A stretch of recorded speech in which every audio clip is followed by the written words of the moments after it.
Hein? Por enquanto, não. Alguma dúvida do conteúdo de ontem? Não.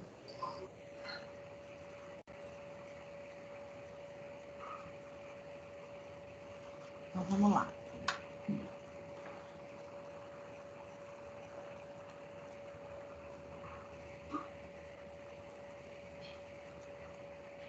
Hora que abrir aí para vocês me abram.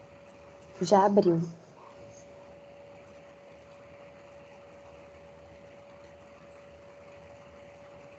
Então, gente, ontem a gente trabalhou essa parte,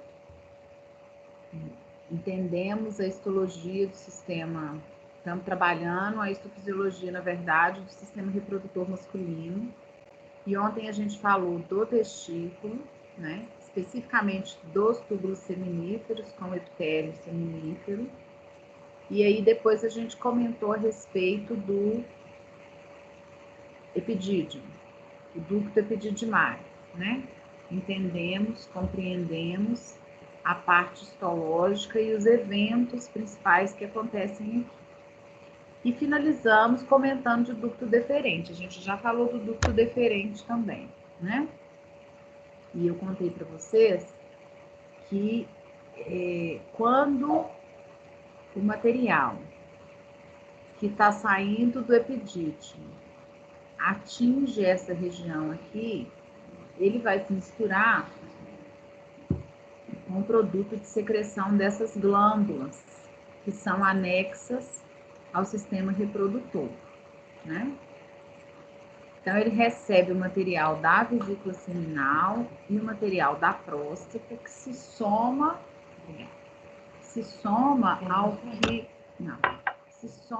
ao que foi liberado junto com o material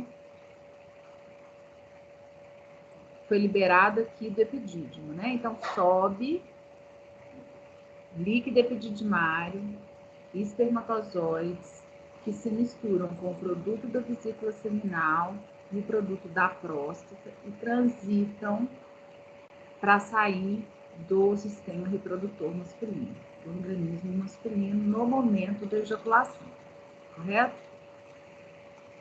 Pouco tempo antes da ejaculação, acontece a liberação do produto de secreção da glândula bulbo-uretral, né? Que vai, na verdade, lubrificar a uretra para permitir, facilitando a passagem, a saída do sêmen que está sendo ejaculado, correto?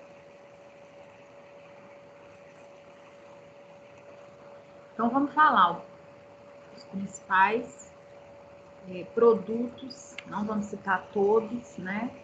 Produtos de secreção da vesícula seminal e da próstata para a gente poder encerrar esse conteúdo do sistema reprodutor masculino.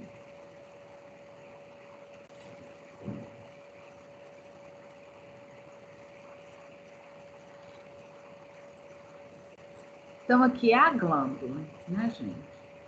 Os adenômeros. O produto é despejado aqui na luz do adenômero. Ele tem célula mioepitelial, mas ele vai ter envolvendo o seu adenômero, tecido conjuntivo, lâmina própria, com um músculo liso, para essa contração ser um pouco mais potente, com o objetivo de despejar todo o conteúdo de uma vez que está na luz desses adenômeros, na hora, porque tem um momento certo, não pode ser uma contração lenta que vai descartar devagarzinho, não. Tem que ser com uma certa velocidade naquele momento, porque ele precisa ser despejado exatamente no ducto deferente, né? Na verdade, no ducto ejaculatório, no momento que o material que veio do epidídimo está transitando por ali, tá? Então, vai ter músculo, sim, liso, de contração involuntária, que vai estar controlando toda essa parte aqui, certo?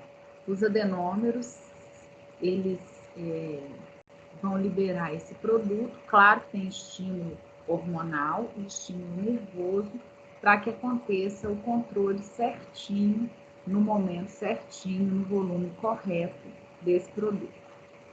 O que é liberado da vesícula seminal como produto de secreção das vesículas seminais, porque são glândulas pares, né? Então, olha só, nós vamos comentar a respeito da frutose. Ontem eu acabei adiantando um pouquinho sobre as prostaglandinas. O volume de vitamina C é muito pequeno, a gente não vai nem citar. E vamos falar um pouquinho da vesiculase, né? Como principais componentes da secreção das glândulas chamadas vesículas seminais. Então, esse produto de secreção, que é dependente da testosterona, né? Ele é despejado lá na luz do adenômero e no momento da ejaculação, ele, através da contração da musculatura, vai ser despejado para fora, né? A frutose, ela entra como um potente... Peraí, gente, deixa eu prender o cachorro, que ele tá arranhando aqui. Vem cá, tia. Vem cá. Maria. Maria. Tia.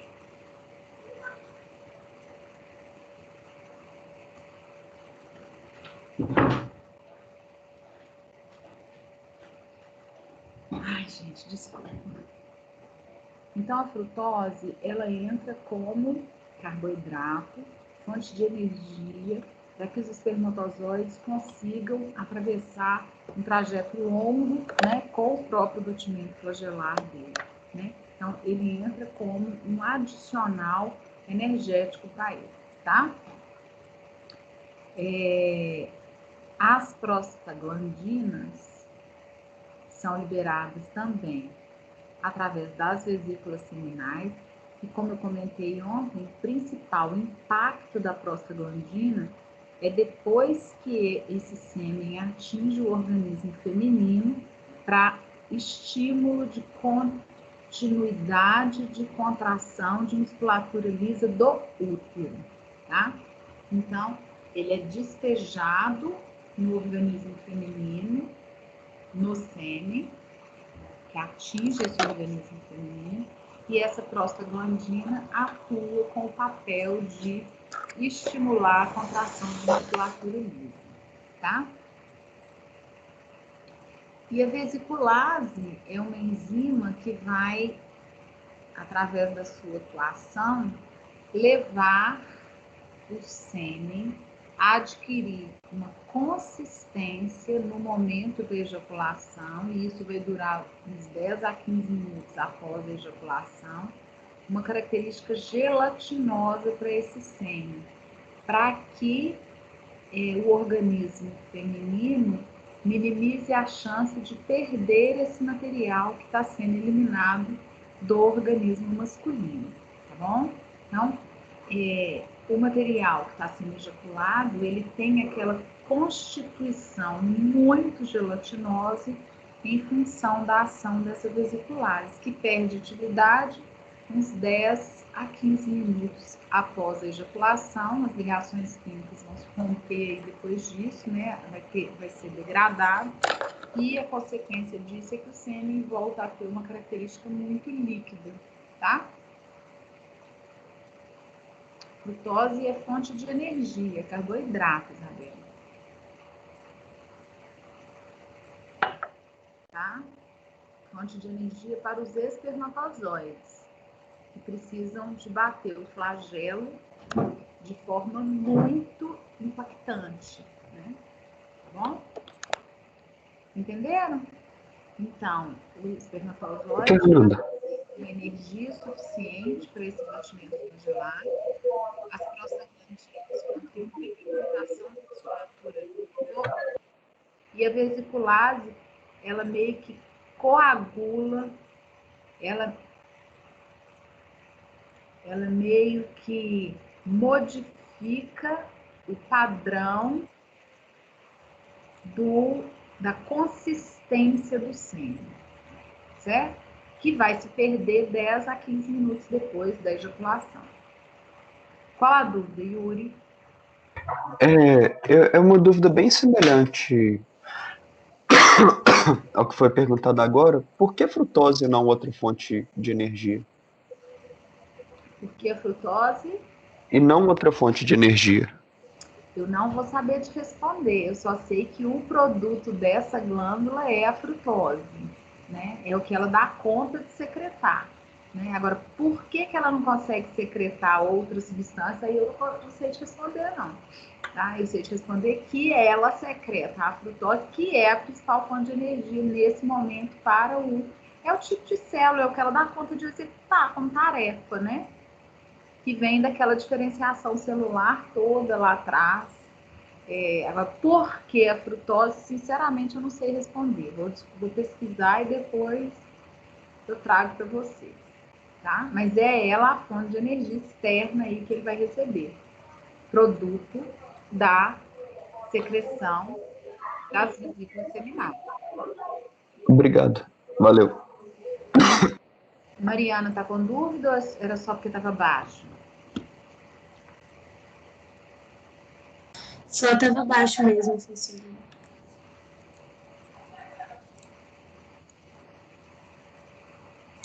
Me ouviu? Tá me ouvindo? Ouvi. Ah, tá. Tô. Fiquei. E aqui, ó, gente, então, falamos das vesículas seminais. Agora, vamos entender o desenho esquemático da próstata, né? Então, a próstata, na verdade, quando a gente fala próstata, não é uma glândula única, né, gente? É um conjunto de glândulas, o verdinho aqui representando os adenômeros, e esses tubos, esses cabinhos aqui, representando os ductos. E a gente tem esses vários agregados celulares, tá? Eles vão sempre se abrir nesse canal central. Vamos voltar aqui.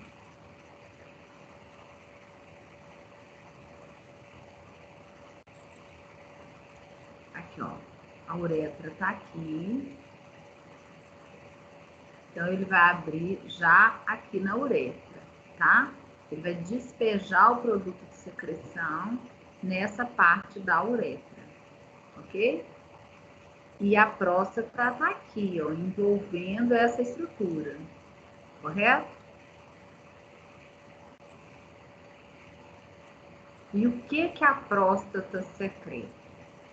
Então, antes da gente entender o que a próstata secreta, a gente precisa de entender que a gente chama dessa glândula, mas na verdade são agregados glandulares, né? Se subdivide nessas 3 regiões. Essa região mais interna, ou zona interna, essa intermediária, ou de transição, e essa mais periférica, tá? Olha o percentual de cada uma dessas áreas. Essa de transição, aqui no desenho, apesar dela estar com essa representação significativa, né? Ela é muito pequenininha. Olha só, 25% do volume glandular é a região central, aqui é 24, alguma coisa, 74, alguma coisa, e o resto é essa zona de transição. Tem uma importância médica muito significativa, porque a maior parte dos tumores benignos se desenvolve nessa região, né, de transição. E a maior parte dos tumores malignos está relacionado à zona mais periférica, que corresponde a 75% do volume da glândula como um todo, tá?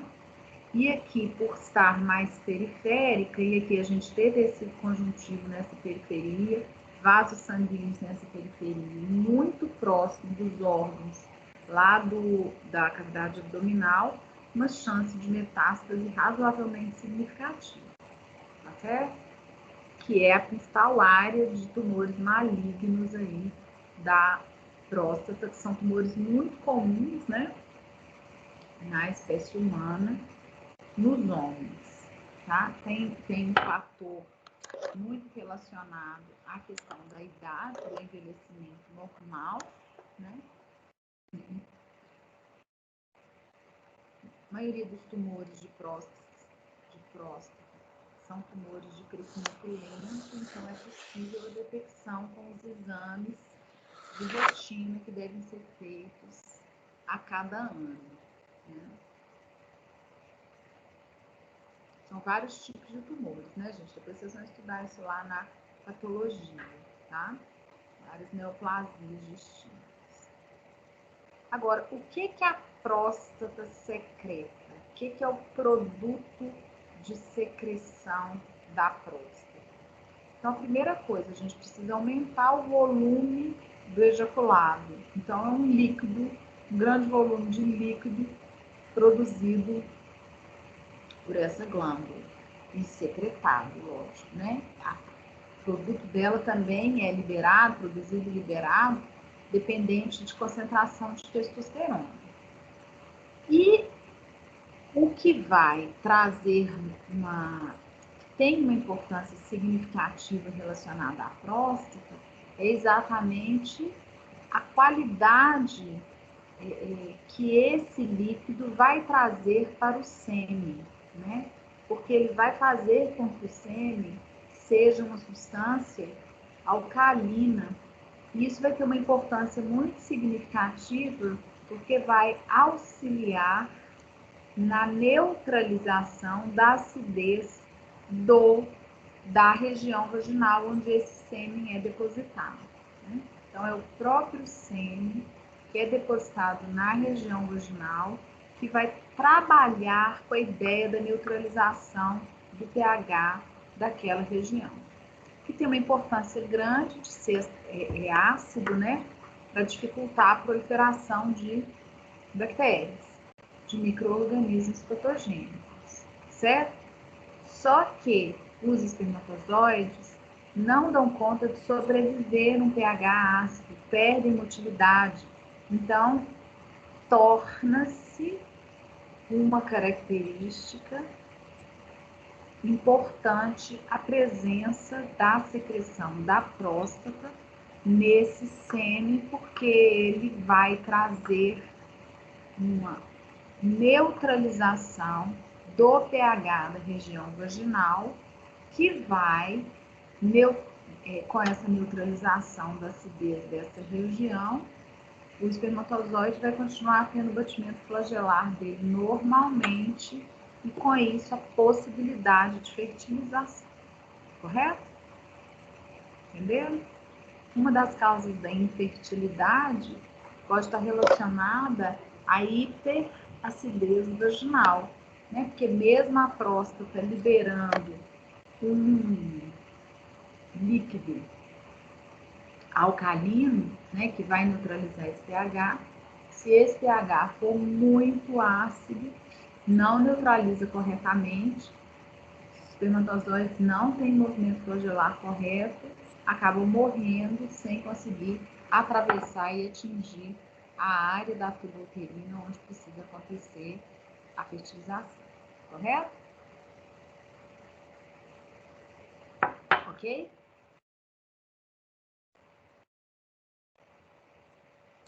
Ok.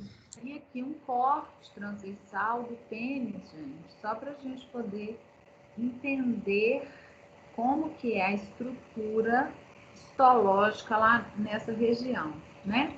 Então, a gente tem pele externamente, né?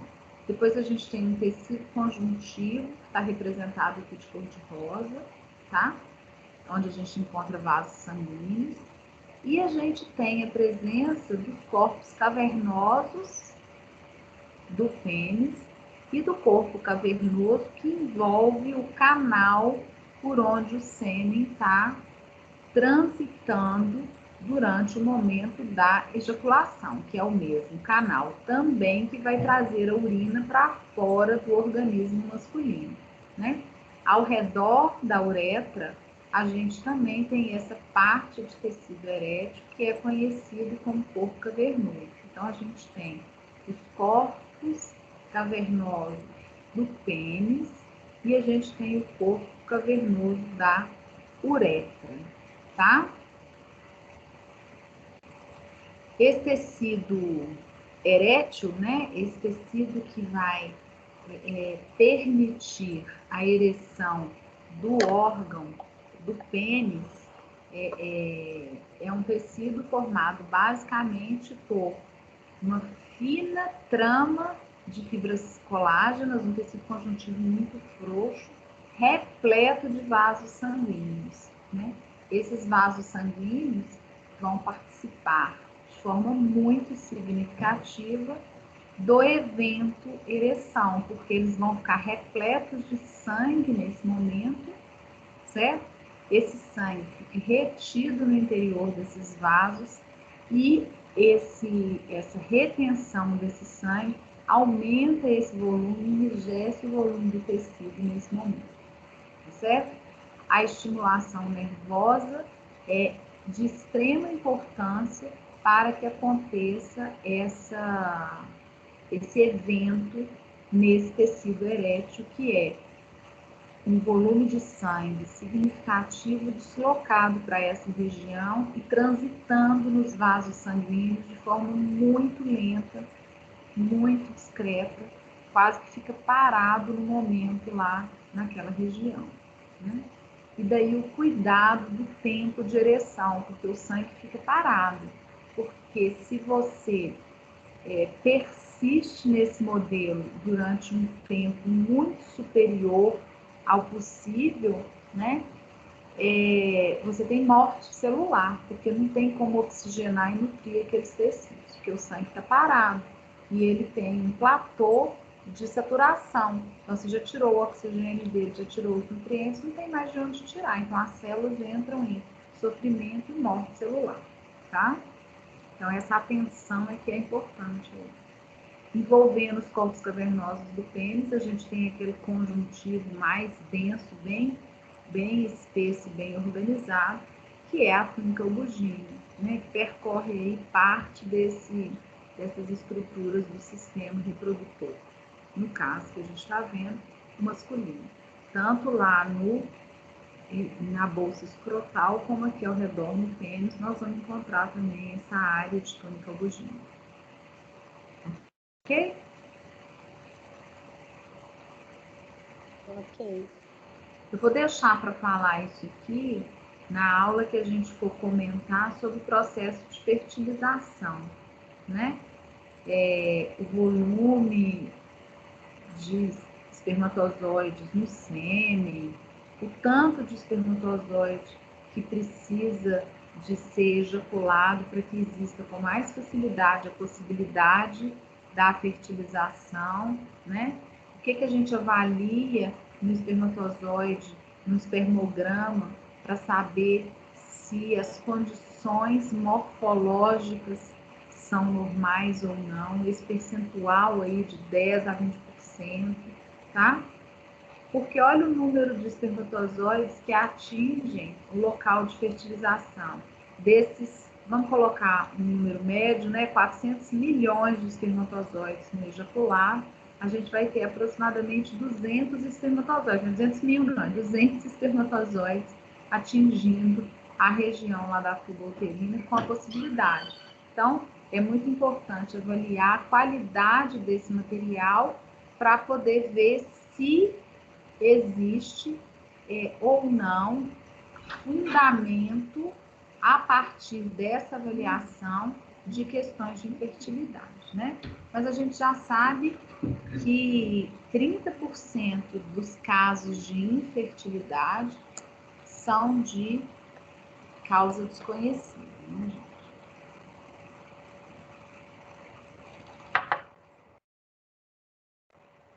E isso aqui nós vamos falar também na aula de fertilização, tá? Primeiro a gente precisa entender o organismo feminino. Que aí a gente vai entender a capacitação, a gente vai ter a possibilidade de entender a reação microssômica, para entender de verdade a fertilização. Correto? Vamos lá para o sistema reprodutor feminino, ou vocês têm alguma dúvida ainda aqui?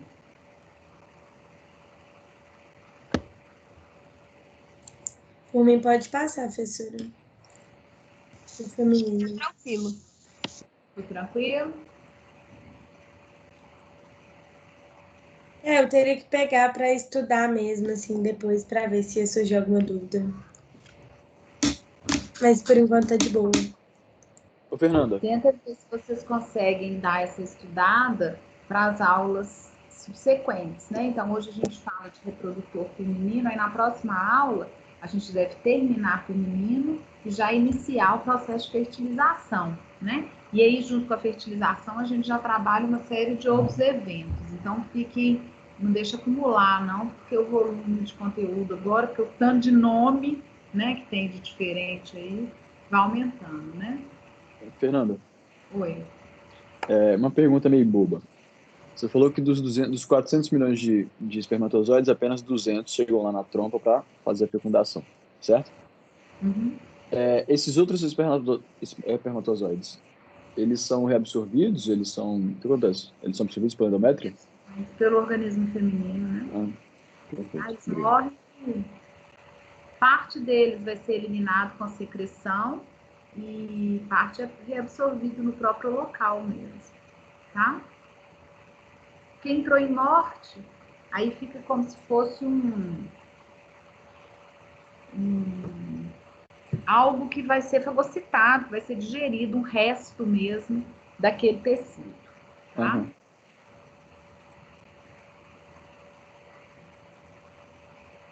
Já tá aí, né, gente, os slides?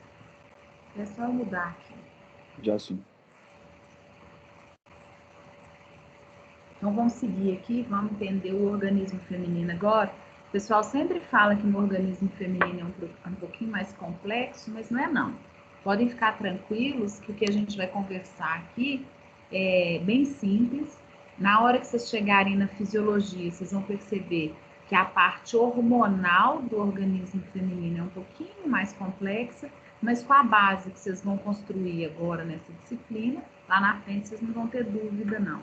Eu brinco que eu consegui colocar em alguns slides um esqueminha que, se você guardar esse esqueminha, em qualquer época que você for estudar isso, você consegue acompanhar com tranquilidade. Claro que cada vez que você vai aprendendo mais coisas, vai ficando mais complexo, mas aquela ideia inicial é básica e é fácil de guardar, não é difícil. É porque sem essa parte básica, toda hora a gente fica com dúvida e confuso. Então, guardando essa linha de raciocínio, fica bem tranquilo o entendimento das partes mais complexas mesmo. Então, vamos pegar aqui agora. Então, a gente tem a região vaginal, a gente tem o útero, cada lado, partindo de cada um dos dois lados do útero, a sua tuba uterina, né? E 2 ovários. Então, os ovários são estruturas pares, as tubas uterinas também estruturas pares, útero e região vaginal únicos, tá? De novo, nós vamos começar pela gônada, que é o local onde vai estar acontecendo a produção do gameta, né? Porque a gente quer entender a fertilização. Então, a gente quer compreender o gameta, entender como ele se forma, para compreender como ele encontra o outro gameta para formar o novo ser e a gente entender a formação a partir de uma única célula de um organismo multicelular, de onde vieram essas outras células. E quando a gente pega para falar do ovário, a primeira coisa que a gente tem que pensar é que ele se subdivide em duas áreas. O ovário é um órgão maciço, tá? Os ovários, né? Mas eu vou falar como se fosse um, mas a gente sabe que no organismo feminino a gente tem dois, então são estruturas pares e se subdivide subdividem em duas regiões. Essa região mais periférica, onde nós vamos encontrar os ovócitos, que fazem parte dessas estruturas mais organizadas e complexas, que são os folículos ovarianos. Essa região periférica, onde a gente encontra os folículos ovarianos que apresentam os ovócitos, é a região chamada de cortical do ovário ou córtex ovariano. E nessa região mais central, a gente tem tecido conjuntivo repleto de vasos sanguíneos. Faltam os folículos ovarianos. Na região periférica, a gente também tem tecido conjuntivo, a gente também tem vasos sanguíneos. Mas a diferença aí da periferia para a região mais central é exatamente a possibilidade da gente enxergar e encontrar na cortical os folículos ovarianos. Diferente do homem, que quando atinge a puberdade, que a testosterona começa a atuar naquele organismo, ele vai fazer a partir de espermatozoides, a mulher já nasce com essas células sofrendo a meiose, né? O processo de multiplicação das ovogônias, na verdade, dos gonócitos primordiais, que são células até anteriores ao ovogônios, ele acontece no embrião. Quando ocorre o nascimento e o feto é do órgão feminino, né, do sexo feminino, ele já tem, o bebê já tem nos seus ovários os ovócitos em processo meiótico. Só que está interrompido, né? Então, vamos falar melhor isso aí. Então, eu vou dar o meu exemplo, que fica mais fácil. Quando eu estava dentro da barriga da minha mãe, então eu estava durante o meu desenvolvimento embrionário, algumas células do meu organismo migraram longas distâncias e durante a migração dessas longas distâncias, elas foram proliferando e essas células são chamadas de gonócitos primordiais ou células germinativas primitivas. E elas vão andando lá no embrião, e enquanto elas estão andando no embrião, elas vão sofrendo mitose e atingem uma determinada área. Claro que existe indução para direcionar a migração dessas células. Elas passam lá pelo teto do saco vitelino, migram a determinados locais e se estabelecem naquele lugar X. E esse lugar X é o local onde vai, posteriormente, acontecer a formação da gônada, que é o ovário. Então, os ovócitos, na verdade, os gonócitos primordiais, chegam nessa célula. E nesse local, durante o desenvolvimento, sofrem mais mitoses, aumentam a população de ovogônias e com um determinado estímulo embrionário aí, né, acontece o início do processo de divisão meiótica e essas ovogônias deixam de receber esse nome, duplicam o material genético e entram em meiose e passam a ser chamados ovócitos do tipo 1. E estão em meiose, estão sofrendo meiose, correto?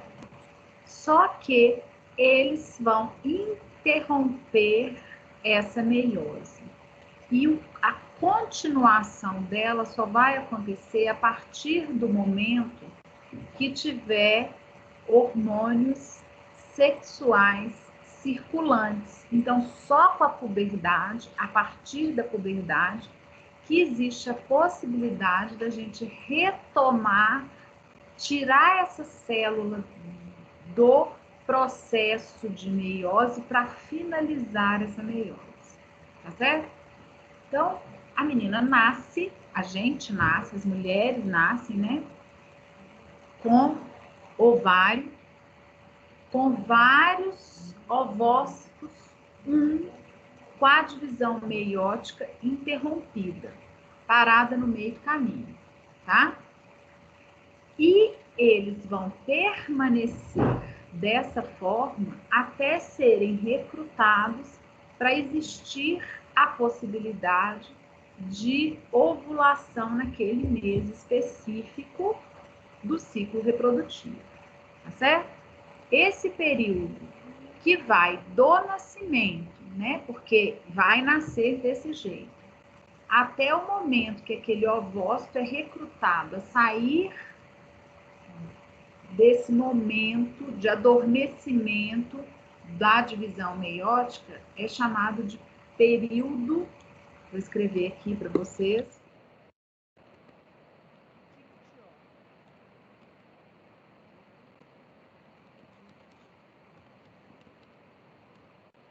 tá? Então, a gente considera que durante o nascimento,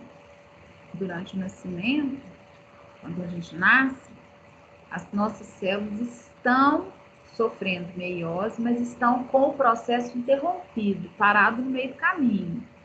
E elas só vão ser recrutadas a finalizar aquela divisão meiótica, ou seja, elas só vão sair do período dictióteno no mês que elas forem ter a possibilidade de ser ovulado, tá?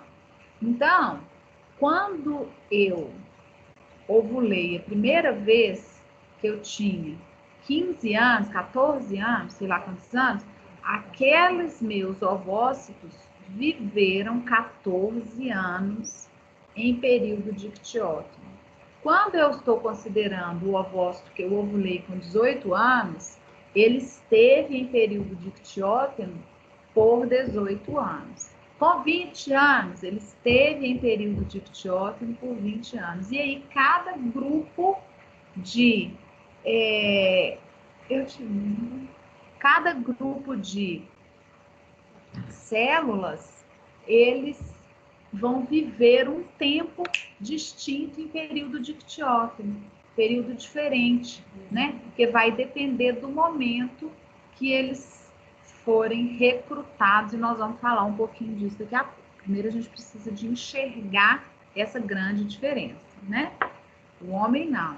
Ele tem o tempo inteiro espermatogônia, virando espermatócito 1, virando espermátide, produzindo espermatozoide. A mulher não, ela nasce com todas as células em meiose 1 e a cada ciclo reprodutivo ela recruta um grupo de ovócitos a deixarem aquele momento de divisão meiótica que estava adormecida para tentar finalizar a meiose dela, né?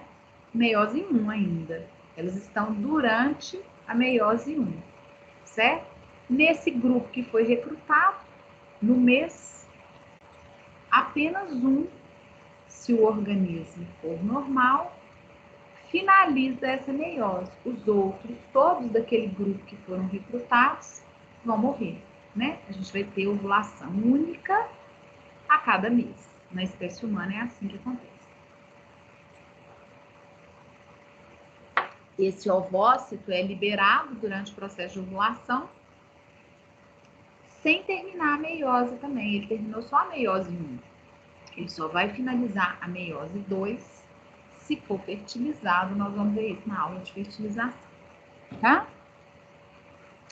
Mas vamos voltar aqui para o desenho,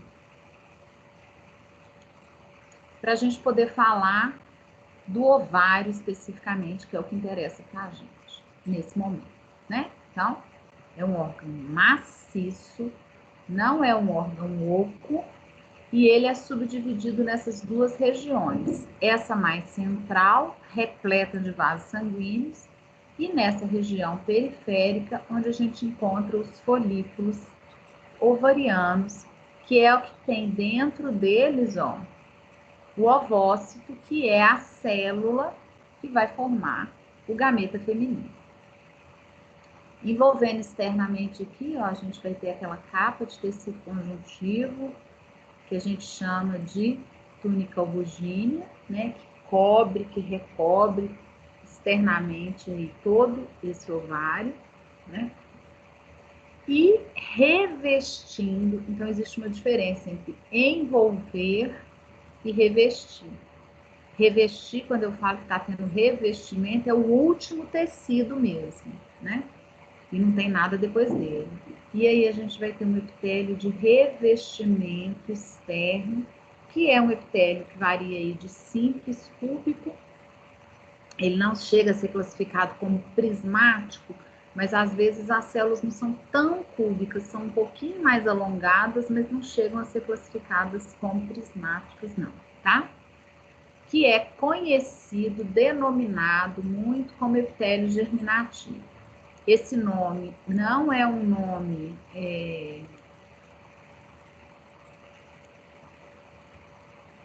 bom, né? Na verdade, é um nome que traz um monte de dúvida para gente. Por quê? Porque quando a gente fala de epitélio germinativo, dá nome a esse epitélio que recobre externamente o ovário dessa forma, fica parecendo que é desse epitélio que surgem essas células, porque as células que vão formar os gametas femininos, elas surgem de células inicialmente chamadas de células germinativas primitivas, né? E aí sempre fica a dúvida, essa dúvida pairando aí. E essas células germinativas primitivas, que vão virar gonócitos primordiais, que vão virar ovogônia, que vão virar ovócito 1, vieram desse epitélio de revestimento simples, cúbico, né? Não vieram. Esse nome traz essa dificuldade para a gente, traz essa confusão para a gente, mas não existe essa relação. Eles acreditaram nisso durante muito tempo, que foi quando eles deram nome para esse epitélio germinativo. E esse nome não caiu, tá certo? Tecido epitelial de revestimento simples, cúbico, Mariana. O que eu comentei é que às vezes essas células tendem a ficar um pouquinho mais alongadas, mas não chegam a ser classificadas como prismáticas, tá? Aqui a gente está enxergando esse epitélio de revestimento e a túnica albugínea, que é um conjuntivo, tá?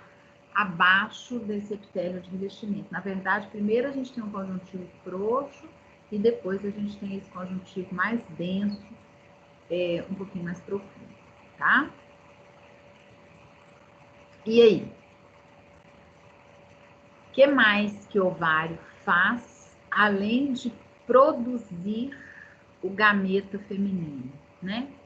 Que no caso é o ovócito. O ovário, como os testículos, além de produzir gameta, também são considerados glândulas endócrinas, porque são responsáveis por liberar 2 hormônios. No caso do ovário, os 2 hormônios secretados, liberados pelo ovário, são o estrógeno e a progesterona, né? Então, além de produtor de gameta, esse órgão também tem uma importância significativa na função endócrina, na produção de hormônios, especificamente estrógeno e progesterona, tá? O que a gente precisa fazer agora é entender que esse ovócito que está aqui dentro, ele se associa a um grupo de células e esse grupo de células traz uma série de modificações externas a esse agregado celular, né?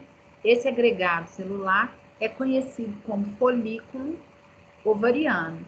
E a gente tem diversos tipos de folículos ovarianos e a gente precisa entender como que a gente diferencia esses folículos ovarianos. Porque aqui nós estamos enxergando o folículo ovariano primordial, os folículos ovarianos primários e estamos visualizando também um folículo ovariano secundário.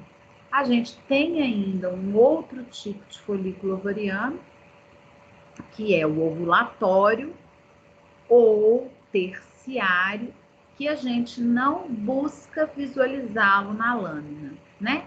Porque ele vai aparecer no ovário, é muito difícil da gente encontrar. Ele vai aparecer no ovário 10 a 20 horas antes da ovulação e é muito difícil a gente pegar o corte, pegando todas as estruturas necessárias de serem visualizadas para gerar essa classificação. Então, nós vamos nos preocupar com a diferenciação do folículo ovariano primordial para o folículo ovariano primário, para o folículo ovariano secundário, e vamos entender a diferença do terciário, que é o ovulatório.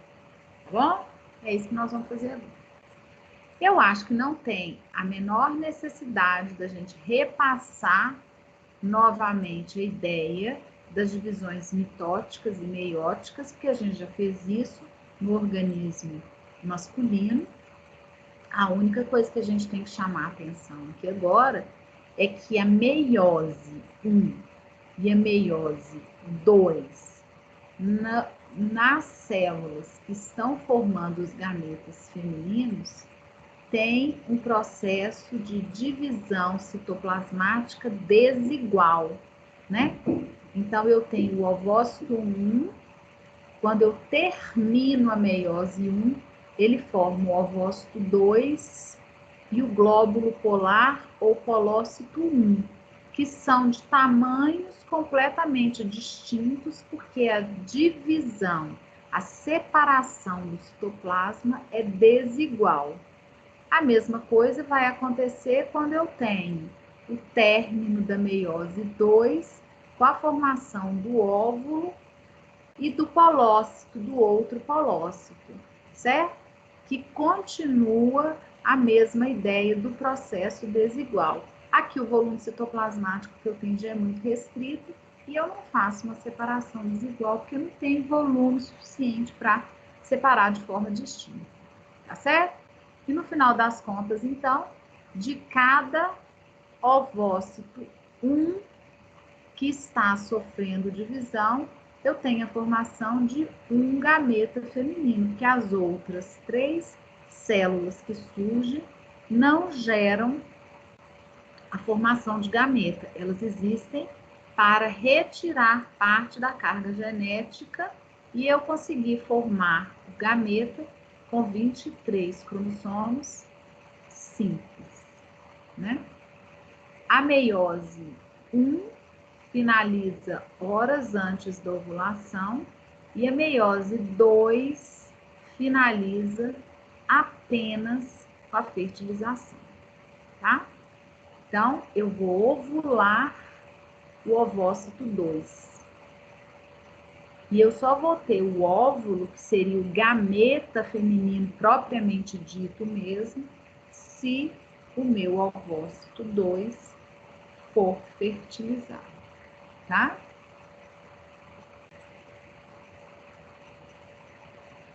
Novidade aí para vocês ou nenhuma? Tudo normal, tudo tranquilo. Ô, professora, até que parte que tá no período como é que é? Diquioteno? Dictióteno. Dictióteno. Tá todo mundo... Olha aqui, ó. Tá. Da prófase 1, certo? Então, vamos imaginar que nós estamos... Vamos imaginar não, né? Nós estamos no mês de novembro de 2020. Quase dezembro de 2020. Esse mês, desse meu ciclo reprodutivo, meu organismo recrutou 40 folículos ovarianos no meu ovário. Eles são primordiais ou primários. Nós vamos ver a diferença.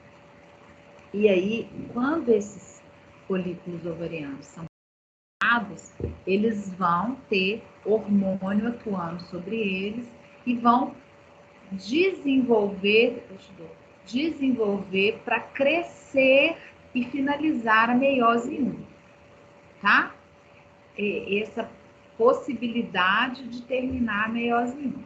Dos 40 que meu organismo recrutou, só um vai finalizar essa meiose 1, os outros 39 vão morrer, correto? E aí, ele vai entrar em meiose 2 e vai ficar parado lá na metáfise, até que ele seja fertilizado, né? Para terminar essa meiose 2, tá? Tem que ter hormônio, aí daqui para frente tem que ter atuação hormonal, correto?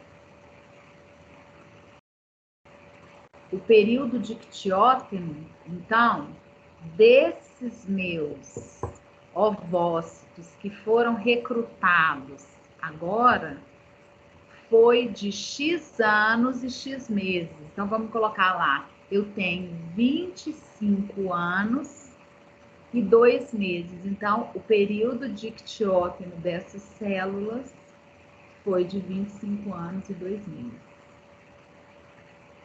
Há 2 meses atrás, foi de 25 anos.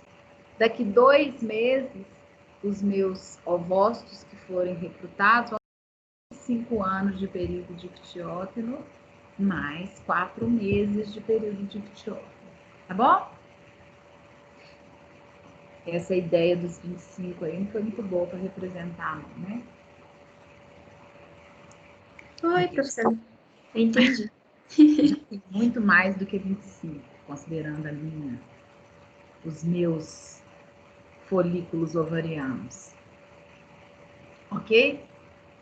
Eu esqueci de comentar, mas aqui mais para frente em algum slide aí fala disso, que a gente tem esse processo de morte desses ovócitos, né, desse material aí, os que não vão ovular, eles entram num processo chamado de atresia.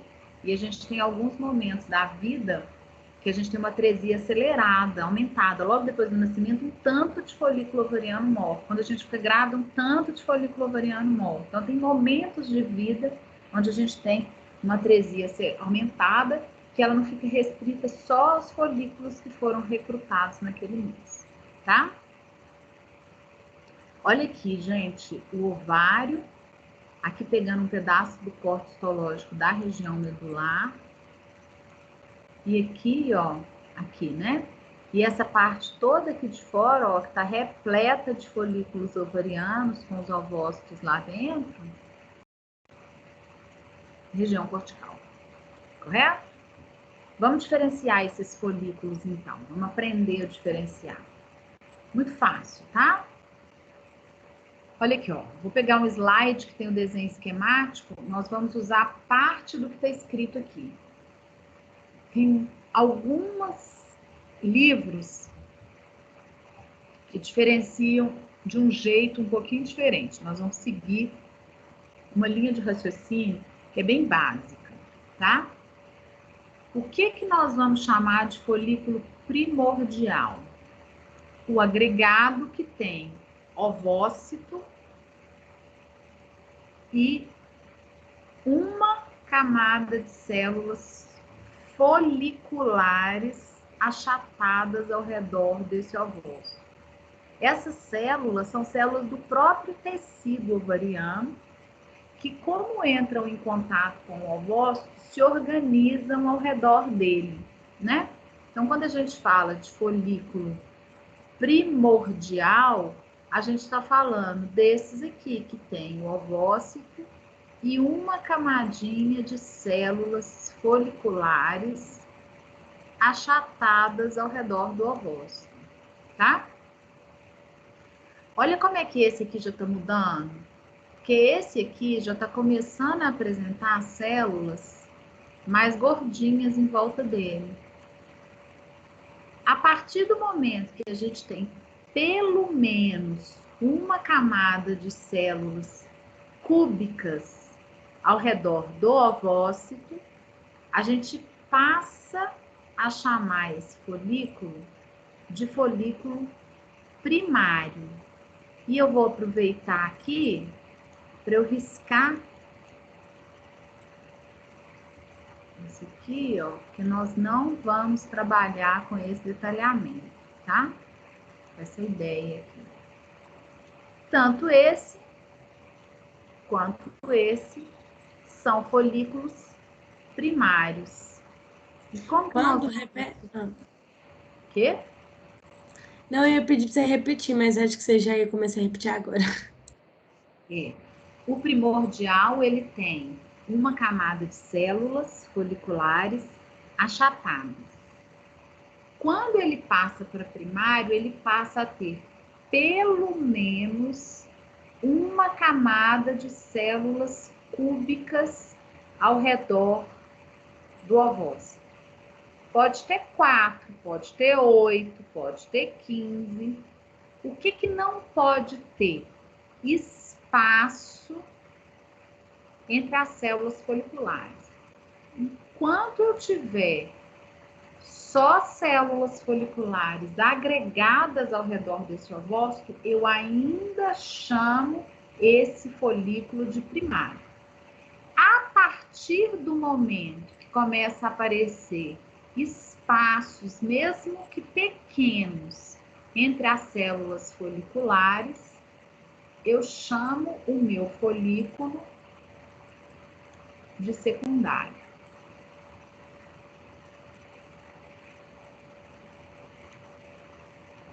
Ok? Então, nós vamos trabalhar com essa ideia. Uma única camada de células achatadas, pelo menos uma camada de células cúbicas, e não pode existir espaço entre as células foliculares, primário, a partir do momento que aparecem espaços entre as células foliculares, eu chamo esse folículo de secundário. É lógico que se a gente for estudar detalhadamente isso aqui, nós vamos subdividir o folículo primário com uma camada de células, com várias camadas de células. Eu não falei ainda da zona pelúcida, mas o folículo primário sem zona pelúcida, com zona pelúcida. Vocês estão vendo que tem mais célula organizando ao redor aqui? Aqui a camada já está bem mais organizada. Essa camada externa chama teca. Folículo primário com muitas células, sem teca. E aí você vai dividindo, subdividindo os folículos primários. E os secundários também. Nós não vamos trabalhar com esse detalhamento, tá? Então, o primordial vai ter uma camada de célula achatada. O primário, pelo menos uma camada de células cúbicas, desde que não exista um espaço entre essas células foliculares. No momento que aparecem espaços entre as células foliculares, nós vamos chamar o folículo de secundário. Esses espaços crescem, aumentam e fundem para formar um espaço único chamado de antro folicular. Esses espaços surgem porque essas células começam a produzir e a buscar líquido. E aí começa a ter a expansão dessa cavidade repleta de líquido folicular. Então, o antro folicular, que é o espaço único, presente aqui dentro do folículo ovariano secundário, ele é repleto, preenchido de líquido folicular, tá? Dentro dessa etapa folículo primário, vai aparecer uma camada acelular, não é célula, envolvendo o ovócito. Então, são carboidratos associados a proteínas, então, um conjunto de glicoproteínas que se associam, se polimerizam e dão origem a uma capa proteica ao redor do ovócito, conhecida como zona pelúcida. Só que a zona pelúcida não tem uma hora certa para se formar, não. Ela vai se formar no folículo primário, mas pode ser no primário logo inicial ou num primário já mais desenvolvido, tá? A outra coisa que vai aparecer também no folículo primário, mas que não precisa, não tem uma hora correta, é essa segunda camada de células que depois se subdivide em duas, certo?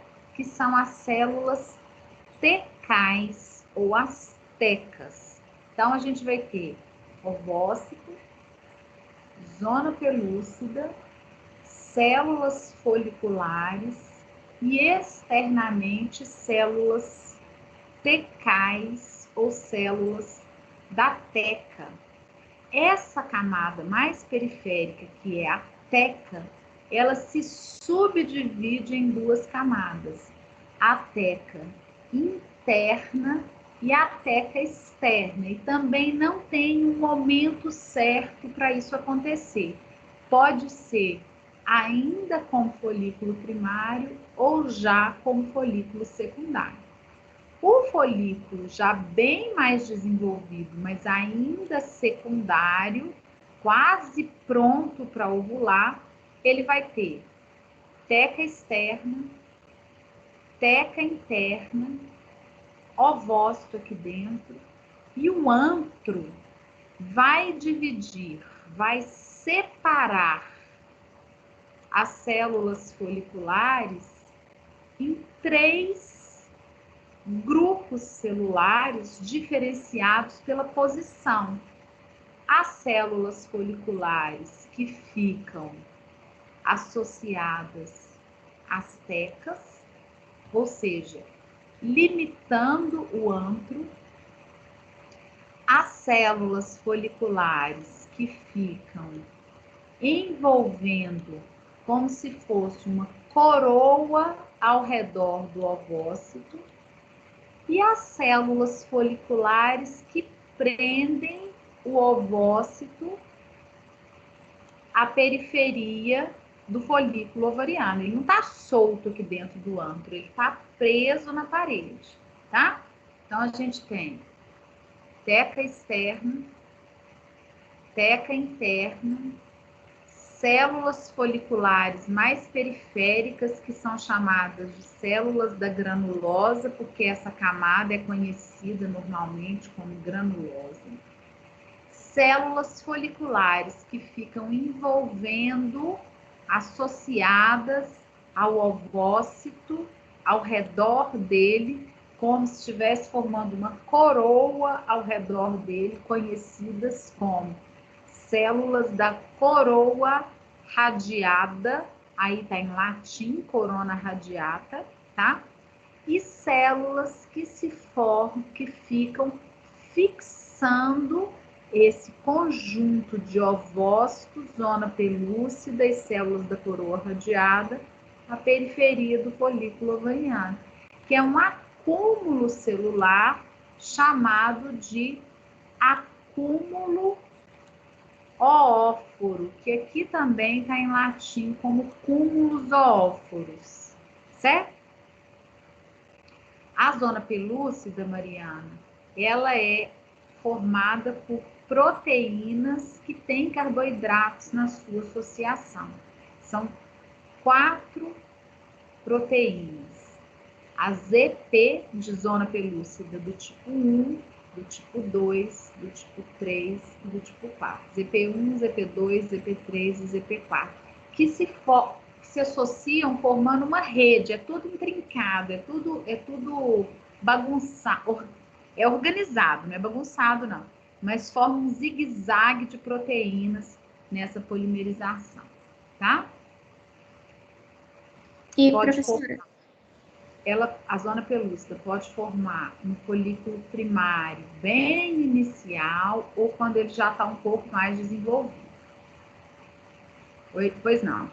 e essa zona pelúcida, ela continua ou no folículo secundário ela se desfaz? Não, ela continua até a hora que vai implantar o embrião. Implanta só quando perde a zona pelúcida, a capa que está ao redor dele, tá? Ela vai ser um dos obstáculos que o espermatozoide tem que atravessar na hora da fertilização. Tá certo? Entendi. Permanece. Ok? Então, esse folículo aqui já está bem maduro, mas ele ainda é um folículo secundário. Como é que eu sei que ele é secundário e ele já não é um folículo terciário, que está na hora dele ser ovulado? Porque está faltando um detalhe extremamente importante aqui para eu falar que ele pode ser ovulado, porque 10 a 20 horas antes da ovulação, o que acontece com o ovócito? Ele termina meiose 1. E eu só vou poder falar que ele é o folículo terciário se eu enxergar dentro da zona pelúcida o ovócito e perto do ovócito, menorzinho, finge que está redondinho, o colócito 1. E a chance da gente enxergar esse colócito 1 aí é pequena, né, gente? Esse aqui é o núcleo do ovócito e aqui é o núcleo do colócito. Primeiro, tem que cortar exatamente na hora que já terminou a meiose e ainda não foi ovulado. Segundo, o corte tem que pegar o colócito certinho. Imagina que a minha mão aqui é o ovócito. E aqui embaixo, nos meus dedões, tá o colócito agarrado aqui, tá? Só se eu cortar aqui ou aqui, é que eu vou pegar. Porque se eu cortar nesse plano, milhares de outros planos possíveis, eu não vou pegar o colócito. Para eu falar que já terminou a meiose 1 e que esse folículo é terciário, eu tenho que enxergar o colócito lá junto com o ovócito. Então, nós não vamos nem procurar. A chance é mínima. Entendeu?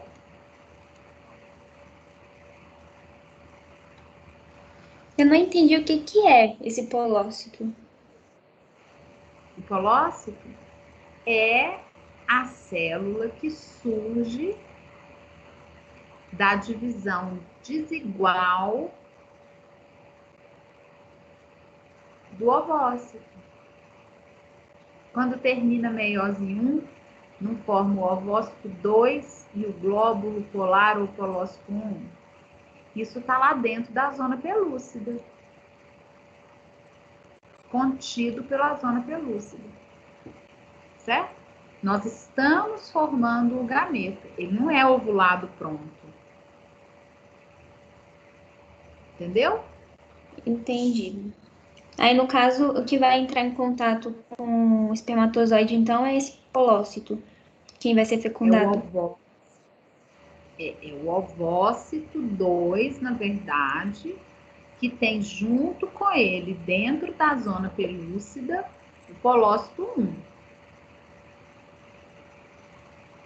Mas aí, o que vai acontecer com o polócito 1? O quê? O que vai acontecer com o polócito? Vai morrer. Depois ele morre. Ah, tá. Tá bom, então. Entendi. Só para tirar metade da carga genética para formar um gameta 23N. Tá? Entendi. Obrigada. Ele é uma célula que se forma de um processo de divisão desigual e que, na verdade, não tem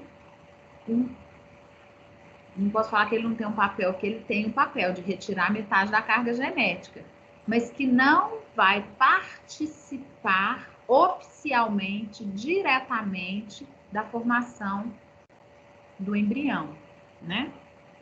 É indireto, ele existe para arrancar metade da carga genética do ovócito 1 e depois do ovócito 2.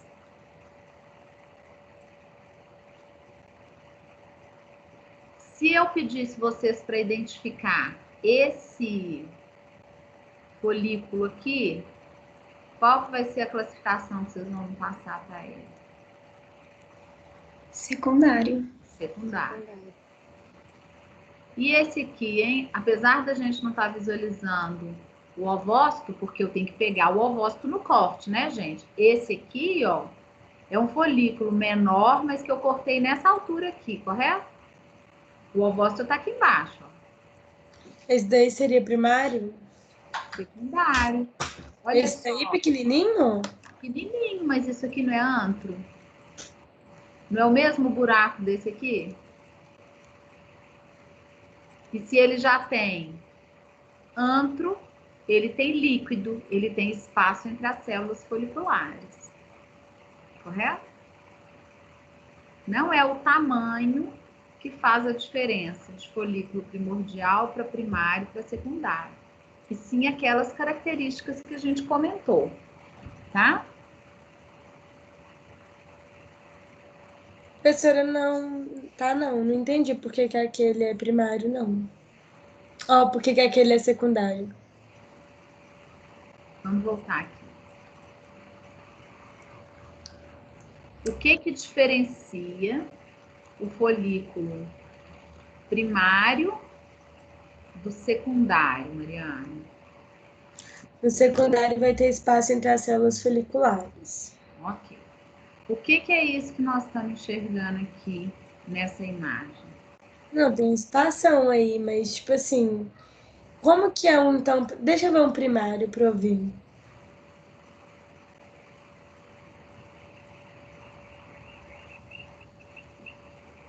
Esse é primário, esse é primário. Mas esse também tem um espaço aí, ué. Tem Olha, não. Isso aqui dentro é o ovócito. mas tá igual um espaço. Não, Isso mas tá. aqui, ó, é um buraco cheio de líquido. Olha o buraco cheio de líquido aqui. A estrutura é a mesma, percebe? Uhum. Você tá vendo que aqui é diferente? Aham, isso que eu perguntei. Esse daí que você apontou agora é primário. Esse é primário. Tá. Não, Percebe a beleza. diferença? Eu acho que eu percebo. Não, sim, ok. Mas eu acho que eu ainda tô meio confusa. Mas eu entendi. Tipo assim, É eu o sei o plano. conceito. A primeira diferença aqui é que isso é o plano de corte. Você não pegou no plano de corte desse folículo o ovócito. Você pegou só esse aqui, ó, periferia e o antro aqui dentro, ó. Correto? Aham, sim. Tá? Agora, ele começa secundário pequeno, né, gente? Ele vai crescer à medida que ele estiver produzindo maior quantidade de líquido folicular, tá? Qual que vai ser esse aqui, Mariana? Ou qualquer outro colega que quiser responder. Esse daí é primário. Primário. Olha lá, o ovócito está aqui dentro. Olha o núcleo dele. A Aham, zona pelúcida está aqui e a gente tem células foliculares sem espaço. Vocês estão vendo que tem um elástico arrebentado aqui dentro? sim. Uma minhoca?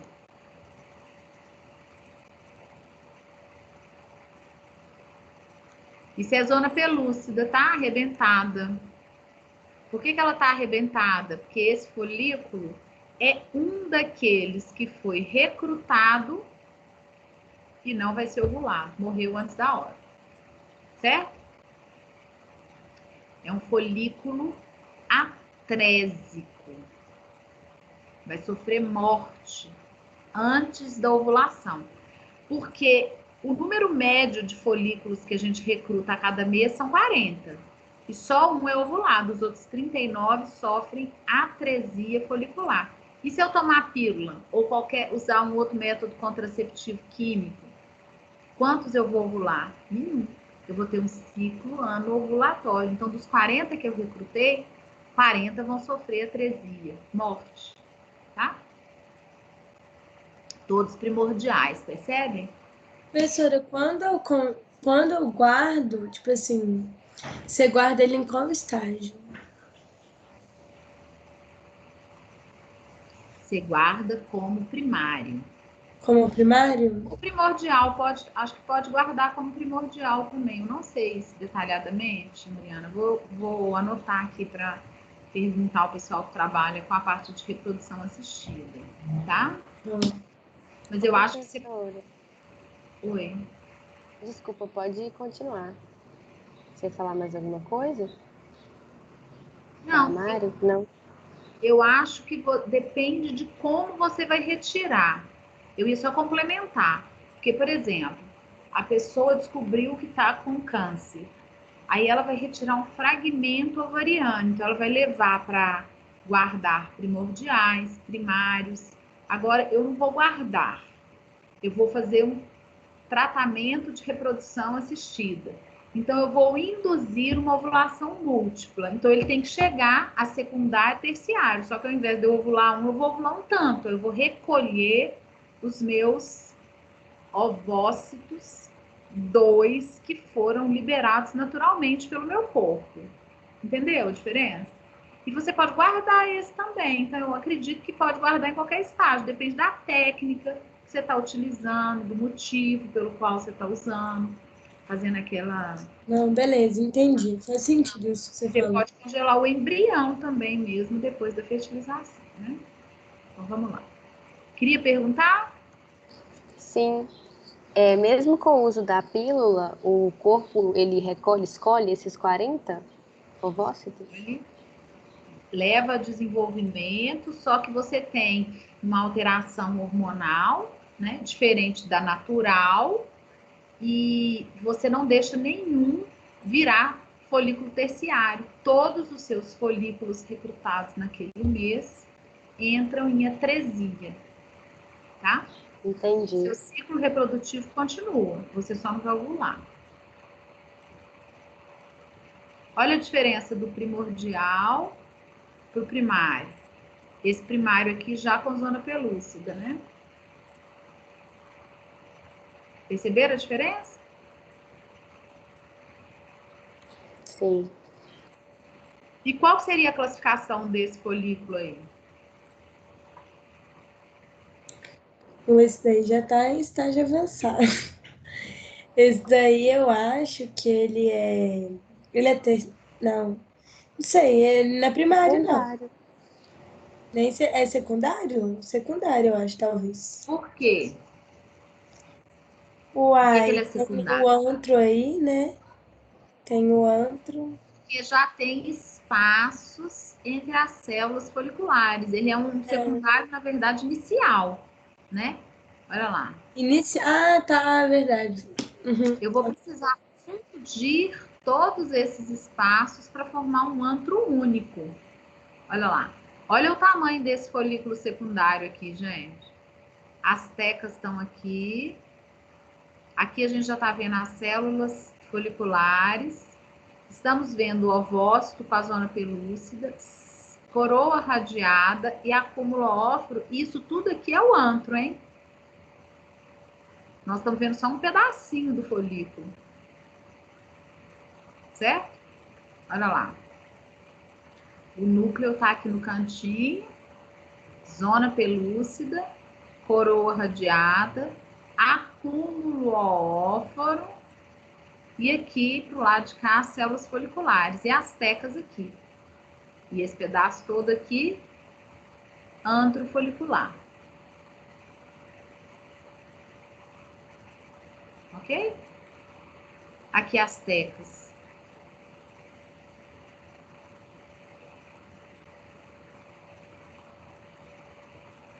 Primordiais. Aqui tem vários primordiais e o primário, né, ó. Esse também é primário. Não tem espaço ainda entre as células foliculares. Esse também é primário, estão vendo? Também não tem espaço entre as células foliculares. Só a hora que começar a aparecer espaço aqui é que eu vou chamar de secundário. Agora, gente, células da coroa radiada. Olha a zona pelúcida aqui.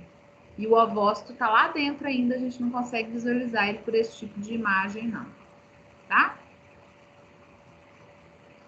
Esse folículo secundário ainda está inicial, tá vendo? Que não fundiu ainda os espaços. Para eu poder chegar num folículo bem desenvolvido, eu preciso já da fusão. E aqui eu já tive, ó. Ovócito, zona pelúcida, coroa radiada, acúmulo óforo E aqui, ó, a gente tem as células da granulose. E as teclas aqui, ó, interna e externa. A zona pelúcida, Mariana, ela vai ter várias funções. Uma delas é meio que selecionar o espermatozoide que vai conseguir atravessá-la, né, para atingir o ovócito. Depois, ela muda a configuração dela e impede a polispermia. Ela está em volta do embrião, para as células que estão dividindo não se perderem até aquele implante. Então, dependendo da época, ela tem função X, Y ou Z, tá? São várias funções da zona pelúcida, de proteção, de contenção. Célula... Então, aqui, ó, nós tiramos esse pedacinho aqui e estamos ampliando. Células da granulosa, teca interna e teca externa, tá? E aqui, ó, esse slide conta para vocês aí um pouquinho sobre a atresia folicular, que é aquela morte celular do folículo que não vai ser ovulado. Foi recrutado naquele mês, naquele ciclo reprodutivo e não vai ser ovulado. Ele vai entrar em atresia.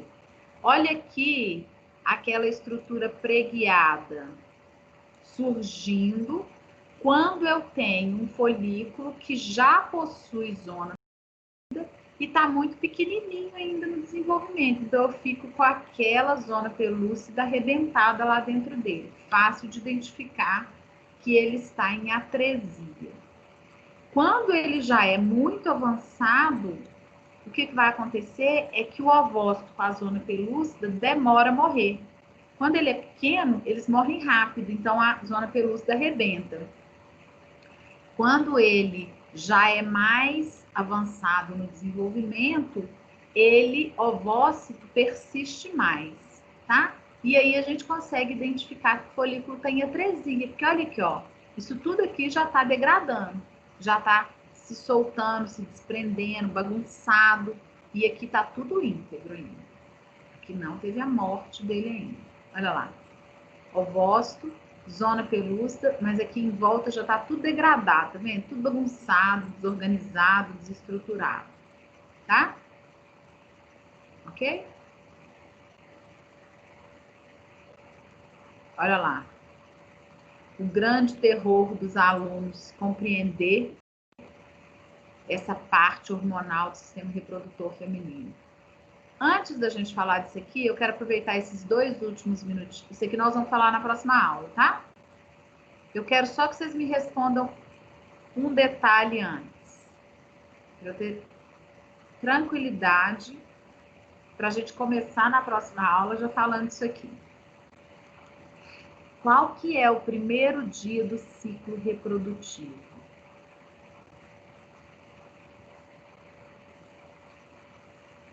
É o primeiro dia da menstruação, né? É o primeiro dia da menstruação. Tá certo? Todo mundo concorda com a Júlia? Concordo. Se o seu ciclo for de 28 dias, que dia que você vai ovular? No 14º? 14º dia. Tá aqui. Era isso que eu queria. Então, o primeiro dia do ciclo é o primeiro dia de menstruação, certinho. Se o seu ciclo for de 28 dias, você vai ovular no 14º, certinho? E se o seu ciclo for de 30 dias, você vai ovular que dia? Vocês têm que saber isso, né, gente? 15º? 15º? Por quê? Eu não sei, para mim parece ser a metade do tempo do ciclo, bem centralizado no tempo do ciclo. Eu não sei se está certo. Tá errado. Não é sempre no 14º? Então, se o seu ciclo tiver 36 dias, você ovulou no 14º. Também tá errado. Ninguém aí faz tabelinha, não, né? Não, Ah, ainda bem. não mesmo. Porque senão eu tô grávida, tá? Vocês estão dando conta de responder isso?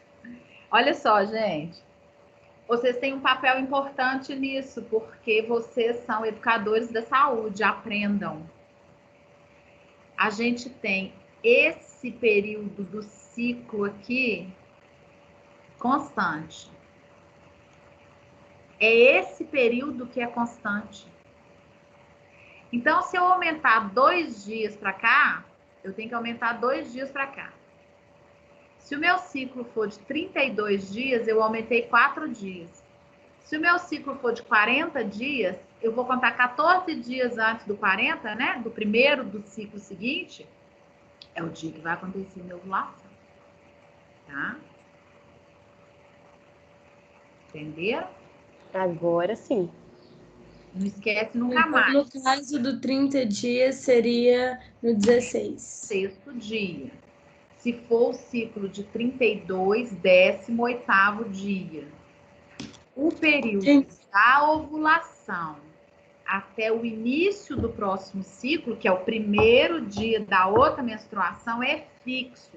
Ele corresponde a 14 dias. Então, se você ficou menstruada hoje, você conta 14 dias antes, você descobre o dia da sua ovulação. Tá? Quando a gente vai fazer o exame, a médica não te pergunta assim, que dia que você ficou, qual foi a sua última menstruação, para ela poder calcular em qual fase do ciclo que você está. Porque se ela sabe o primeiro dia do seu ciclo, ela conta 14 dias antes, sabe em qual época do ciclo você está. E para você chegar nesse número, você tem que fazer uma média, porque é muito difícil a gente ter ciclos exatamente idênticos, de 28 dias, todo mês 28 dias. De 30 dias, todo mês certinho de 30 dias. Então, a gente precisa fazer uma média desse tempo aí. Se eu usar 3 meses, um foi de 28, o outro foi de 30, o outro foi de 32, eu vou considerar que meu ciclo é de 30 dias. Aí eu passo mais 3 meses ovulando com ciclo de 28, o outro 36, o outro 32, aí eu já mudei. Quanto mais eu sigo conferindo isso, mais próximo de um resultado real eu vou ter, porque eu quero descobrir o dia da ovulação, né? Para ter certeza e segurança, tá? Para evitar uma gravidez indesejada, né? Ok? Para que exista o planejamento familiar. Essa ideia do planejamento familiar, essa ideia do evitar a gravidez indesejada, ela tem que ser muito persistente na cabeça de vocês, como educadores da saúde. Vocês vão estar no dia a dia com as adolescentes, com as jovens, né? Ensinando, orientando. Então, essa clareza é muito importante que aconteça, tá? Eu prefiro gastar um tempinho maior com isso do que a gente ficar falando só de célula, porque isso aí vai ter um papel muito impactante na forma como vocês vão estar conduzindo o processo nos ambientes onde vocês vão ter a oportunidade de trabalhar com essa ideia da educação para a saúde. Correto? Aí na próxima aula, nós vamos começar falando dos hormônios hipofisários atuando no nosso corpo, do FSH e do LH, porque no homem é contínuo. O FSH e o LH são liberados e vão, no final das contas, aumentar a testosterona. Aqui não, ele vai ser liberado em picos, em momentos específicos, levando a aumento de estrógeno, queda de estrógeno, aumento de progesterona, queda de progesterona, outros momentos, queda dos dois hormônios, e isso vai impactar. Só que nós, por enquanto, estamos falando de ovário. O que vai ser o impacto desses hormônios, do FSH e do LH, no ovário, porque eles atuam no ovário. Qual que é a consequência disso? Que é a produção do estrógeno e da progesterona. O estrógeno e a progesterona atuam não só no ovário, mas nos outros órgãos também. Aí, o que ele vai fazer na tuba uterina? O que eles vão fazer no útero? Vocês repararam que eu não chamo ciclo de menstrual? Eu chamo ciclo de reprodutivo? Toda hora a gente fala de ciclo reprodutivo. Porque a cada mês ou a cada intervalo de X dias, o seu organismo se prepara para a fertilização. Os eventos que estão acontecendo nele é para que aconteça a fertilização, né? E não para que aconteça a menstruação, ela é consequência do processo de fertilização que não aconteceu, tá? Na próxima aula a gente continua conversando disso aí. Pensem, elaborem dúvidas para a gente poder alimentar essa discussão que fica mais rica, né? Tá bom? Um monte de coisa eu não vou saber responder, né, gente? Mas a gente vai tentando buscar essas respostas, tá? Tá bom, Fernanda, obrigada. Tem colaborado para o entendimento disso aí. Vamos lá. Beijos, prof. Até semana que vem. Até semana que vem. Tchau, professora. Obrigada. Tchau.